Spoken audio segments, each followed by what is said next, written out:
Hello my dear students, आज की इस वीडियो में हम बात करने वाले हैं एक बहुत इंपॉर्टेंट टॉपिक के बारे में, जहां पर हम ये सीखेंगे कि अगर एक ही हाउस रेंट प्रॉपर्टी जो है वो उसका कुछ हिस्सा किराए पर दिया हुआ है और उसके कुछ हिस्से में एसएससी खुद रहता है, सेल्फ ऑक्यूपाइड है फॉर रेसिडेंशियल पर्पसेस, तो उसकी इनकम फ्रॉम हाउस प्रॉपर्टी कैसे कैलकुलेट की जाएगी। So the topic is computation of income of house property which is partly let out and partly self occupied.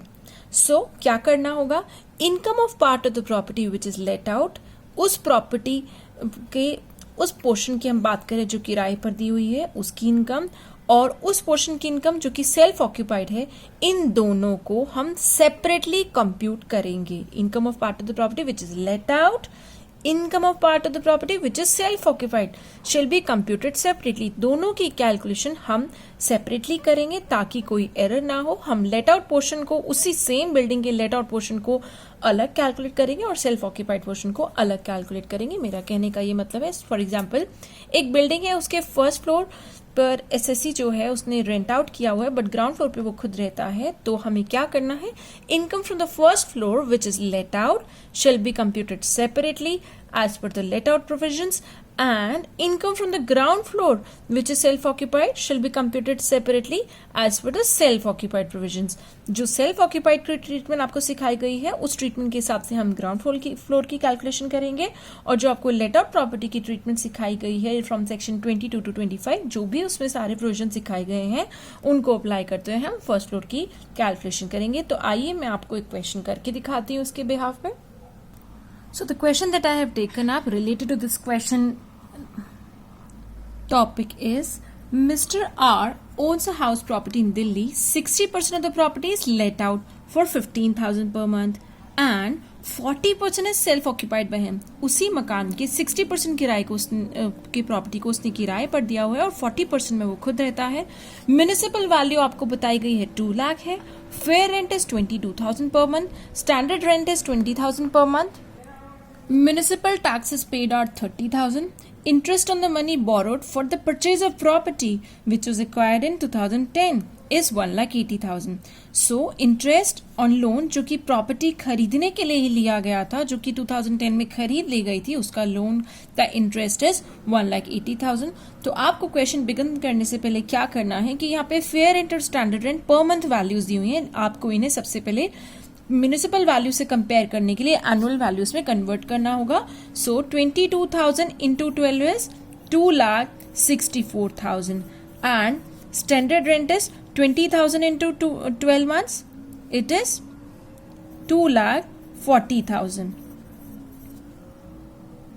For the 60% portion जिसमें mister are खुद रहते हैं, उसका फेयर रेंट कितना हुआ, अगर पूरे प्रॉपर्टी का फेयर रेंट है 2,64,000 तो 60% प्रॉपर्टी का होगा 1,58,400। मैंने सिंपली 2,64,000 का 60% किया है। और अगर बात करूं स्टैंडर्ड रेंट की, तो ये है पूरे मकान का। अगर पूरे मकान का 2,40,000 है तो 60% पोर्शन हाउस के पोर्शन का कितना होगा, 1,44,000। Now we can easily begin the question. 40% मैंने इसलिए नहीं निकाला बिकॉज इन वैल्यूज के 40% वैल्यूज की मुझे रिक्वायरमेंट नहीं होगी, बिकॉज एनुअल वैल्यू तो पहले से ही नील होती है सेल्फ ऑक्यूपाइड की।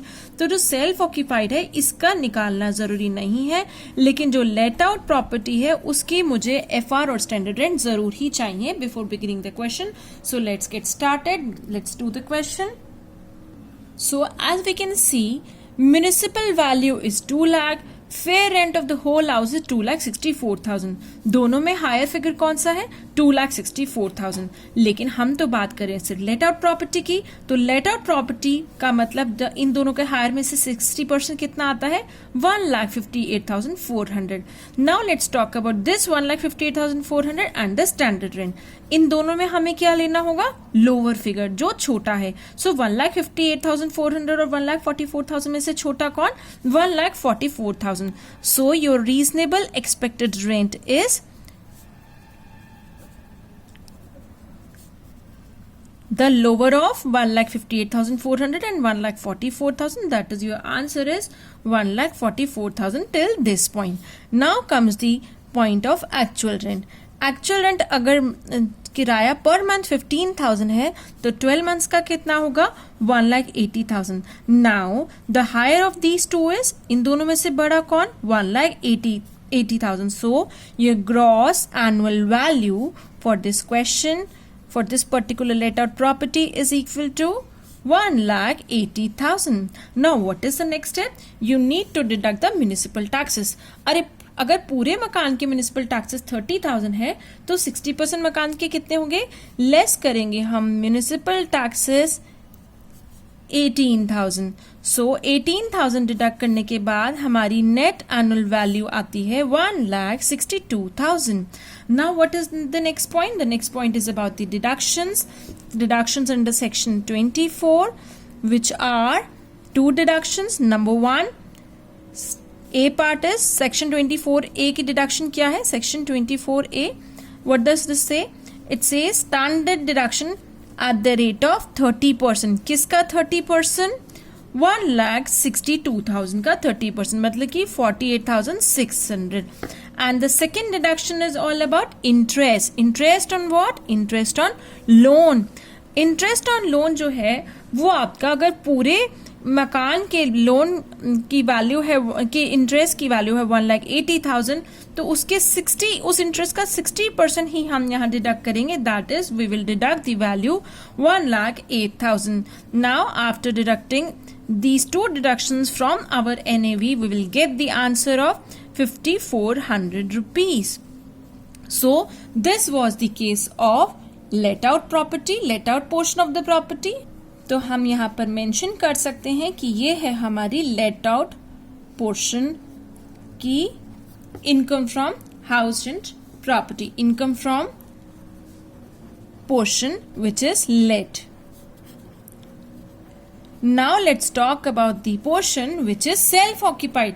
जो self-occupied portion है उसके पहला स्टेप हमें शुरू से ही क्लियर है that the annual value of the portion 40% portion which is self-occupied जिसमें SSC खुद रहता है that will be nil.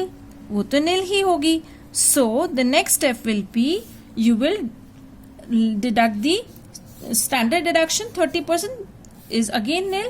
तो आपको सिर्फ अब जो डिडक्ट करना बाकी रह गया that is under section 24B आपको लेस करना है interest on borrowed capital. Borrowed capital भी लिख सकते हैं, लोन भी लिख सकते हैं. That is 1,80,000. अगर पूरी प्रॉपर्टी के लोन का इंटरेस्ट है तो उसका 40% होता है 72,000. So here comes the loss from house rent property that is minus 72,000 and this is your basically the loss from property let. और अब जब हम इन दोनों को क्लब कर देंगे 5,400 54, so the total finally income from house property is what?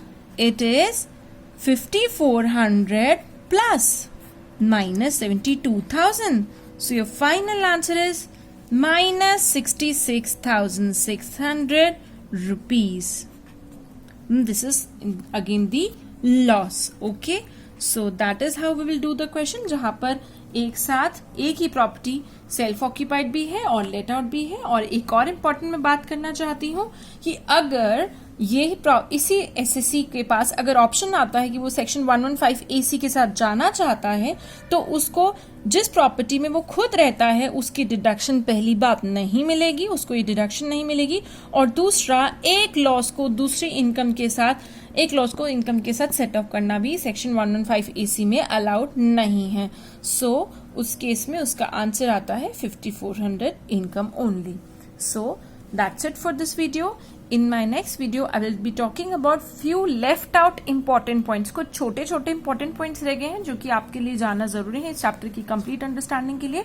So अगली video जरूर देखिएगा और अगर आपने पिछली वीडियोस नहीं देखी हैं तो उनको पहले देखिए so that you can get the complete picture of the whole chapter. Thanks for watching. Stay connected. Bye bye.